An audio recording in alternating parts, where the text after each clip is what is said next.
એસઆઈઆરની પ્રક્રિયા પર ઘણા સવાલો ઊભા થઈ રહ્યા છે.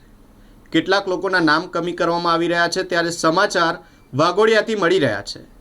વાઘોડિયા તાલુકાના 4 થી 5 જેટલા ગામના લોકો મામલતદાર કચેરી ખાતે પોતાની રજૂઆત કરવા પહોંચ્યા છે. આ 4 થી 5 જેટલા ગામના લોકો સેવા સદન ખાતે પહોંચ્યા છે અને લેખિતમાં રજૂઆત કરી છે.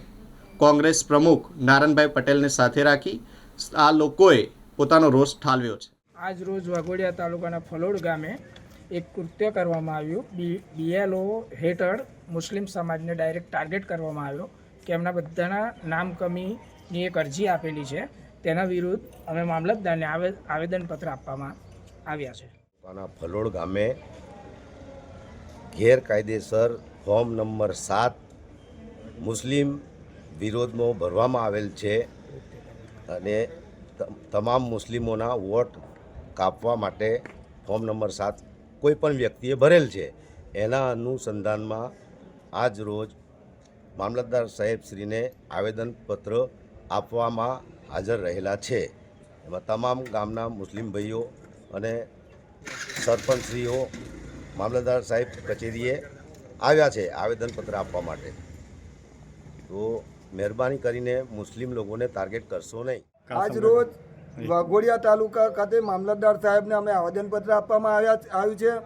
અમારા વાઘોડિયા તાલુકાના દરેકે દરેક ગામની અંદરથી જેવા કે જરોદ, અભરામપુરા, ભાવનપુરા, પછી આસોદ, પાલડી, મઢેલી, ફલોડ જેવા દરેક ગામની અંદરથી મેં ફોર્મ નંબર 7 ભરીને જેની કોઈ સહી સિક્કો કરાયા વગર આ લોકોએ મુસલમાનોના નામ કમી કરી નાખ્યા છે.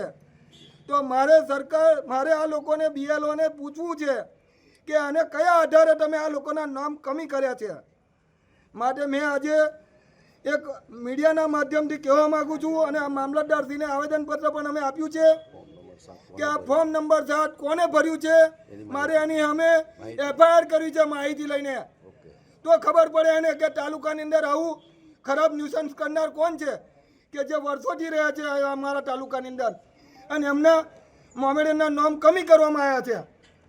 માટે મેં આજે આ આવેદનપત્ર અમે બધા ભેગા થઈને આપ્યું છે કે મામલતદાર સાહેબને કે અમે આના સામે જો નહીં એ કરે તો અમે ગાંધી ચીતા માર્ગે આંદોલન કરીશું અને ભૂખ ઉપવાસ પર અમે ઉતરીશું.